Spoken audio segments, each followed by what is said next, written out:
It's the day of betrayal. When Benedict Arnold show up, and they supposed to be my boys. They supposed to be my boys. But Sergeant Friday, aka Jeff Saturday, and Chris Canty in the house, always ready to start trouble. And Messenger Boy, this brother right here terrorizing the American citizens at 6 a.m. So you know he just warmed up, but it's all right. But what he doesn't realize is that on Tuesday mornings, I get up extra early just to get ready for this brother. Your boys in the house. First takes in the house. Holla. Let's go. Buckle up. Started the night on the bench. Here's Lamb wide open for the touchdown. It's just too easy for Dallas. They have certainly heated up. End zone touchdown Cowboys. That's tipped and picked. Deep to the middle. Caught by Pickens and hold count. This has looked more like the unit that we had seen through much of the early part of the season. They just totally control this ball game. Hello, happy Tuesday. Yes, welcome to First Take.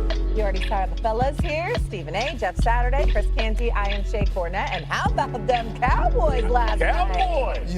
How about them? Yeah, how about it? How about it? Hey, let's forget the record of the team they played for a minute. How about that? I was just saying, look, if you say anything positive, I'm waiting. I mean, when it's time to talk, I'll talk. Oh, okay. When it's time to talk, I'll talk. Okay. You know? Well, that time is now. Okay. Let's go to last night. Dallas went to Vegas. They took care of business, dominating the Raiders from start to finish. Dak Prescott threw for 4 touchdowns as the Cowboys beat the Raiders 33-16. But what stood out most was the way the defense played, right? Sacking Geno Smith 4 times, only allowing 27 yards rushing. And all this just comes days after their teammate, Marshawn Kneyland, passed away. In the locker room after the game, Coach Schottenheimer brought it full circle. Before we do all the celebration stuff,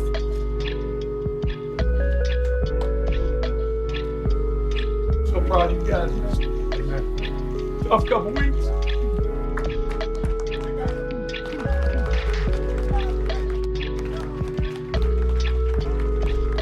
We're a brotherhood, and as Marshawn, you know, he lived by one love, and you know, that's why I just told the guys before the game, like, let's play for one love, let's play this one team, let's go out there and control the things that we can and play like Marshawn did, and that was just with our effort, our intensity, flying to the ball, and I think in all 3 phases we did that, and it was such a complimentary win and something for us to build off of. So they're going to build off of it. Dallas is now determined. The Cowboys currently have the 6th hardest remaining schedule in the league. That's according to ESPN Analytics. They're only favored in 3 of their remaining 7 games, and their next 3 games are tough. Eagles, Chiefs, Lions, not favored in any of those games, according to our ESPN Analytics. But let's focus in on what we watched last night on the football field. Were you impressed by what you saw from the Dallas Cowboys last night? No.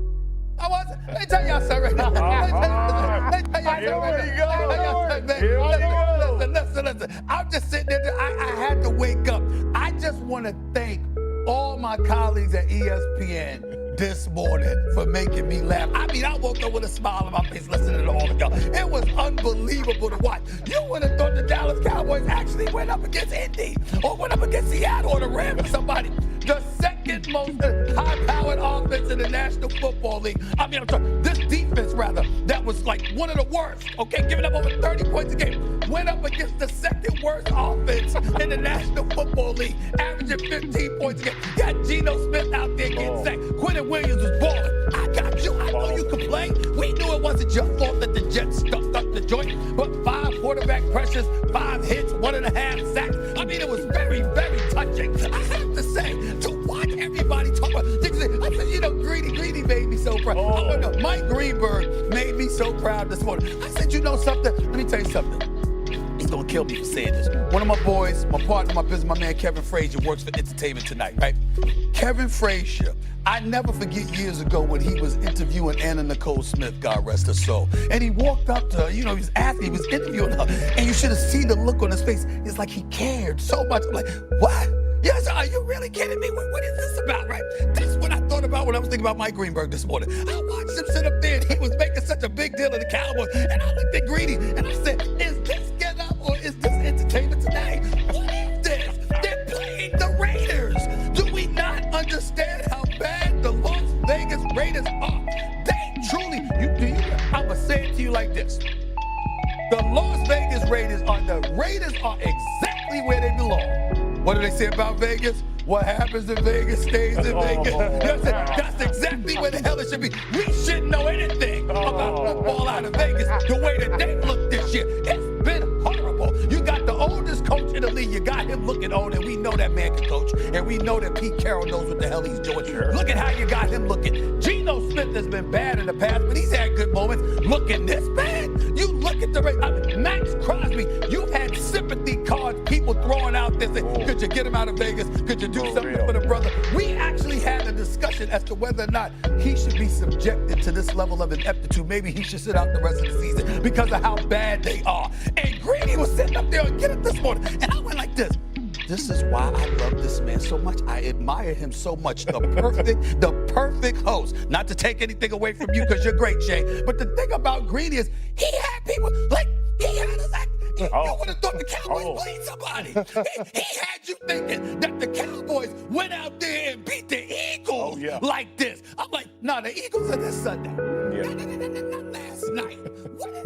Who are you fooling? But Greeny had America fooled. You would have thought the Cowboys went out there and beat some Super Bowl contenders. It was the Raiders. The Raiders. Will y'all stop it? Boy, come on. This is something new from you. I ain't never seen this. I'm gonna tear down the Dallas Cowboys by tearing down the opponent. Exactly. This is a new one. I ain't never seen you do this. This is a new strategy. This is a new game. I love it. Here's what I'll say. Right. I think some people are jumping out of the window with the Dallas Cowboys. They're not going to the playoffs this year. They're not.